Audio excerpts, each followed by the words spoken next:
Une exclusivité Stade 2 maintenant signée Nicolas G. Alberto Contador nous a reçus pour faire passer des messages et notamment sa crainte de ne pas être au départ du prochain Tour de France en juillet prochain. On l'écoute. L'inquiétude et le doute. Alberto Contador sera-t-il au départ du prochain Tour de France? Son équipe, la Saxo Bank, pourrait sortir du Pro Tour, la première division mondiale. Dans ce cas-là, sa participation à la Grande Boucle n'est plus assurée. J'aimerais faire le Tour, évidemment. C'est la course la plus importante. Cette année, je ne l'ai pas couru et donc j'aimerais vraiment y être l'an prochain. Mais pour en parler, il me faut une garantie à 100% que l'équipe sera sur le Tour. Si Saxo Bank n'est plus dans le Pro Tour, Contador et son équipe sont dépendants d'une invitation des organisateurs pour faire la Grande Boucle.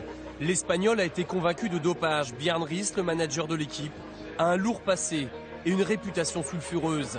Dans le contexte actuel, ASO les inviterait-il? Contador, lui, leur lance un ultimatum. Si on me prévient seulement 2 mois avant le Tour, je pense que je n'irai pas. Parce que j'ai besoin de me préparer, parce que si je vais au Tour, c'est pour me battre pour la victoire. Donc si je n'ai pas le temps suffisant pour me préparer, pour avoir le meilleur entraînement pour moi ou mes coéquipiers, alors je ne ferai pas le Tour. Face au discours très ferme de Christian Prudhomme, l'ennemi, c'est le dopage. Alberto Contador sait qu'il doit montrer patte blanche. Il y a un mois, lors de la présentation du Tour, l'Espagnol crée la polémique en soutenant Lance Armstrong. Pour la première fois, il fait machine arrière. Mes mots ont été mal interprétés.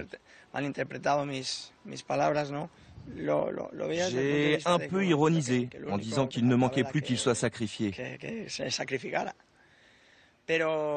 Mais mon avis est très clair sur ce sujet.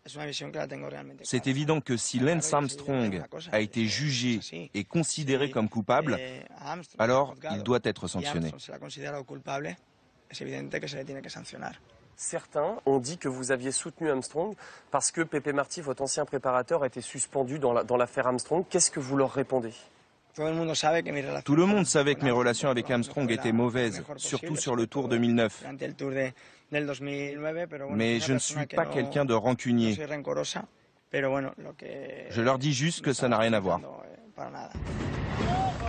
Alberto Contador a compris que sa position dans l'affaire Armstrong était intenable, lui, qui revient de 6 mois de suspension.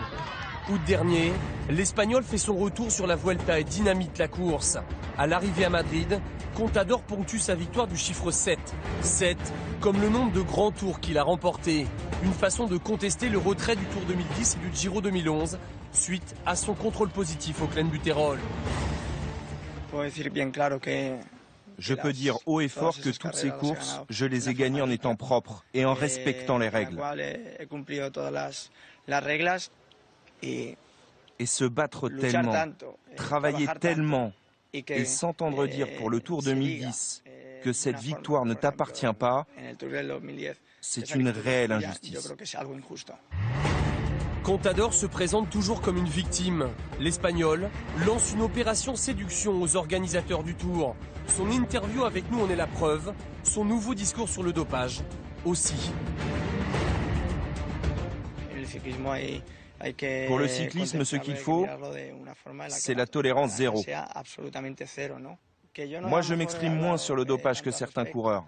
Mais il est clair qu'il n'y a aucune place pour les tricheurs dans ce sport. Contador, adepte de la tolérance zéro, dont acte. Si son équipe n'est pas retenue en Pro Tour dans les prochains jours, quelle sera la position d'ASO?